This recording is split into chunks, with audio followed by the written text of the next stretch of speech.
Unsee. Let me tell you something that most people completely missed. A few months ago, the world was actually close, genuinely close to a deal that could have brought oil prices down, eased tensions in the Middle East, and changed the energy market in a way we haven't seen in years. It didn't happen. And right now, as I'm sitting here going through all the details of this story, I keep thinking, why didn't anyone talk about this more? Why did this just quietly disappear from the headlines? Because the consequences of that failed deal, we're starting to feel them now. At the gas pump, in energy bills, in the way governments are nervously watching the Middle East right now. So today I'm taking you inside the Iran deal, the one that failed.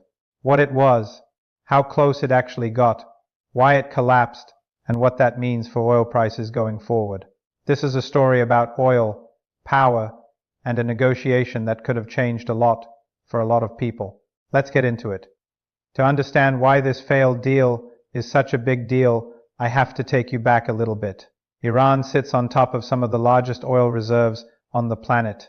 We're talking about roughly 150 billion barrels of proven crude oil reserves. That puts Iran in the top 5 oil-rich nations in the entire world. And for a long time, that oil was flowing into Europe, into Asia, into global markets, keeping supply healthy and prices relatively stable. But then came the sanctions. Over the years, and especially after 2018, when the United States pulled out of the original nuclear agreement, which was called the JCPOA, the Joint Comprehensive Plan of Action, Iran's oil exports got absolutely crushed. At their peak, Iran was exporting close to 2.5 million barrels of oil per day. After the sanctions hit hard, that number dropped to somewhere around 400,000 to 500,000 barrels per day. Think about that for a second. Millions of barrels of oil just removed from the global market overnight because of a political unsee decision. And the global oil market felt that, prices adjusted. Other producers stepped in to fill the gap, but it was never a perfect replacement. It never is. So when talks started quietly picking up again, when there were real signals that a new agreement might be possible, that Iran could come back to the table, that sanctions could be lifted, the energy market paid very close attention. Because if Iran's oil came back online fully, we're talking about a potential flood of supply into a market that is already walking a very thin line between stable and volatile. That's how much this deal mattered. It wasn't just about nuclear policy. It wasn't just about diplomacy. It was about millions of barrels of oil and who controls them. And for a moment, just a moment, it actually looked like something real was going to happen. So here's where the story gets really interesting. Because if you were just reading mainstream headlines, you probably got the impression that these Iran negotiations were always kind of stuck, always going nowhere. Just the same back and forth diplomatic noise that we've been hearing for years. But that's not actually what was happening behind the scenes. There were real conversations taking place, serious ones, indirect talks, mostly mediated through Oman, where messages were being passed back and forth between Washington and Tehran. And for a period of time, people who were closely watching this process were genuinely optimistic, not cautiously optimistic, actually optimistic.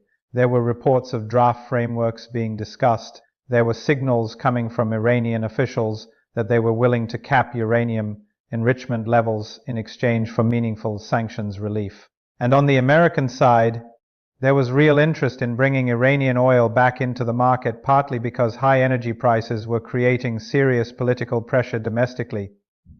Think about the timing here. Oil prices had been elevated.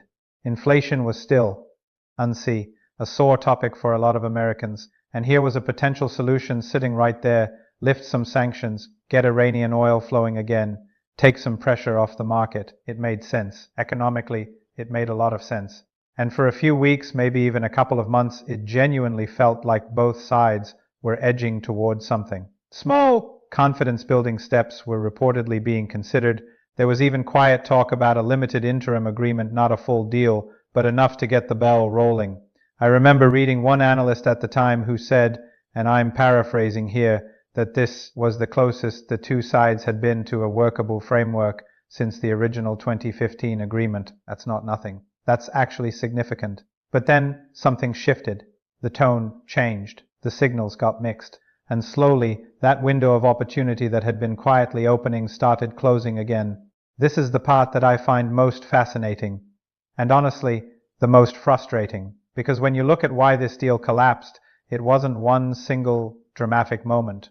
There was no big explosion. No one walked out of a room slamming doors. It was more like a slow unraveling, a series of small things that added up to one very big failure.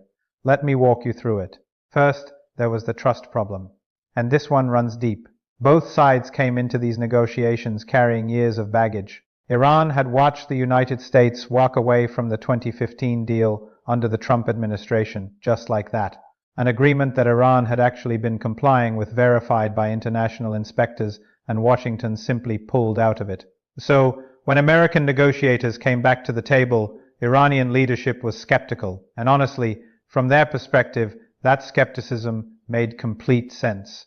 Why would you make painful concessions for a deal that the other side might just abandon again the next time the political winds shift? And on the American side, there was a different kind of frustration building. Iran had significantly advanced its nuclear program during the years of no deal. Their uranium enrichment had gone from the levels agreed upon in 2015 to percentages that were getting uncomfortably close to weapons-grade material. So American negotiators were now asking Iran to roll back a program that had grown much larger. And Iran's position was essentially, we want more relief, more guarantees, more security before we agree to that. So you had two sides, both wanting something, both deeply suspicious of the other, and neither willing to take that first real leap of faith. Then came the regional pressure. Because this was never just a conversation between Washington and Tehran. There were other players watching very carefully. Israel had made its position crystal clear. It was firmly opposed to any deal that it felt left Iran's nuclear infrastructure intact. Saudi Arabia and other Gulf states had their own anxieties about Iranian influence in the region. And these weren't quiet concerns. These were loud, active, diplomatic pushes against the negotiations. And inside Iran, the politics were complicated too. The hardline factions in Tehran were not exactly cheering for a deal with America. There was real domestic resistance to the idea of making concessions to Washington. Any Iranian leader who appeared too eager to compromise risked being painted as weak at home. So you had external pressure from regional powers, internal political resistance on both sides, a massive trust deficit, and a nuclear program that had grown too large to make the math easy anymore. And then the final blow. The geopolitical environment around these talks got dramatically worse. Tensions in the broader Middle East escalated. There were incidents, confrontations, moments that hardened positions on both sides. The window that had briefly opened, that small, fragile opening for dialogue, got pushed shut by events that neither side fully controlled. And just like that, the deal that almost happened didn't. Okay, so now we get to the part that affects all of us directly. Because everything I just walked you through, the failed negotiations, the trust issues, the regional pressure, the collapsed framework, all of that has a very real, very tangible impact on something you interact with almost every single day. Energy prices. Let me break this down in a way that actually makes sense.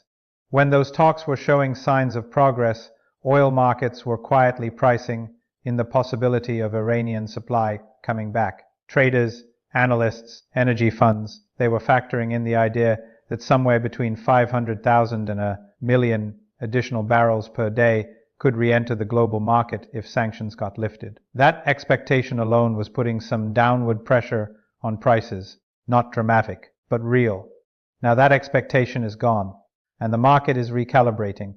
But here's what makes this moment particularly sensitive. We're not sitting in a comfortable oversupply environment right now.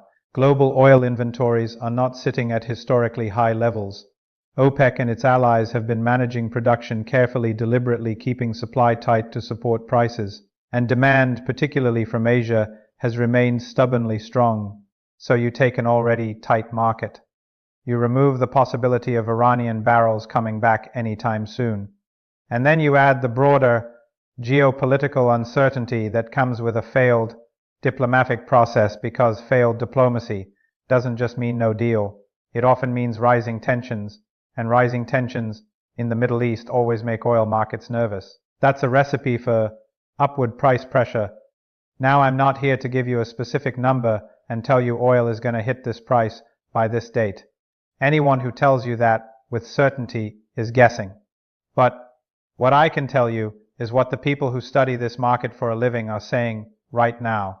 And see, what they're saying is the risk is tilted to the upside, meaning if something unexpected happens, a confrontation in the Persian Gulf, a disruption to shipping lanes, any kind of escalation involving Iran, the market doesn't have a lot of cushion to absorb that shock.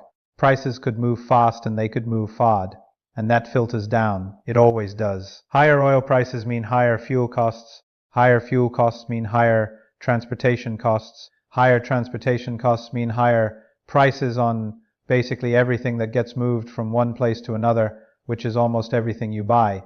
So this isn't abstract. This isn't just something for energy traders to worry about. This is kitchen table stuff. And the frustrating part, the part that keeps coming back to me as I think about this story, is that it didn't have to be this way. There was a path. It was narrow and complicated and full of obstacles, sure. But it existed. And now it doesn't. Part 5, what happens now? The road ahead. So where does this all go from here? That's the question I kept asking myself after going deep into this story. And the honest answer is nobody really knows. But there are a few different directions this could move in, and I think it's worth walking through all of them. The first scenario is a slow freeze. And this is actually the most likely outcome in the short term. No deal. No dramatic escalation either. Just a prolonged period of tension and uncertainty where both sides stay in their corners. Iran continues advancing its nuclear program at its current pace. Sanctions stay in place. Oil markets stay nervous. And the world kind of just lives with that discomfort indefinitely. This scenario doesn't make headlines, but it's costly, because uncertainty itself has a price. When energy markets don't know what's coming, they build a risk premium into oil prices, and that premium doesn't go away until the uncertainty does.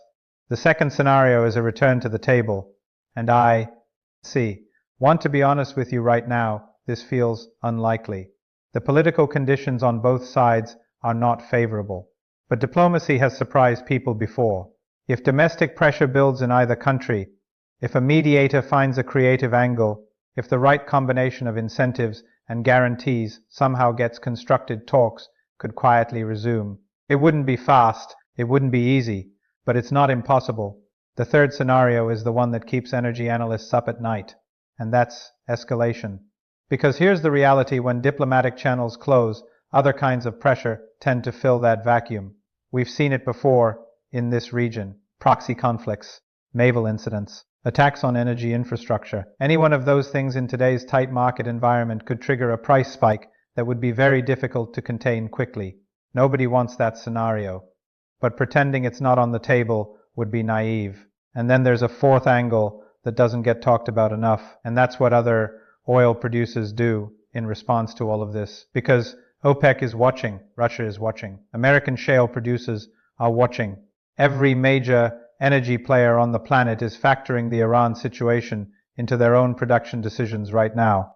And some of them, particularly those who benefit from higher prices, have very little incentive to see this situation resolved quickly. That's the uncomfortable reality underneath all of this. The failed Iran deal doesn't just affect Iran and America, it reshapes incentives for every major player in the global energy market. And right now, most of those incentives are pointing in one direction: higher prices, longer uncertainty, and a market that is one bad headline away from a significant move. So let's bring this all the way home, because I think sometimes when we talk about geopolitics and oil markets and nuclear negotiations, it can feel distant, like it's happening in some other world that, doesn't really touch your life. But I want to be straight with you, this stuff is closer to your daily life than most people realize. Every time you fill up your tank, you're connected to this story. Every time you pay a utility bill, buy groceries, book a flight, energy prices are baked into that cost somewhere. And right now, the direction those prices are leaning is not in your favor. That's not me trying to scare you. That's just the reality of where things stand after this deal fell apart. But here's what I actually want you to take away from this. The world is being shaped right now by decisions that are happening in rooms most of us never hear about. Negotiations that quietly start and quietly fail. Frameworks that almost existed. Agreements that came within reach and then slipped away. And the consequences of those invisible moments, they show up in your life in very visible ways. That's why stories like this matter.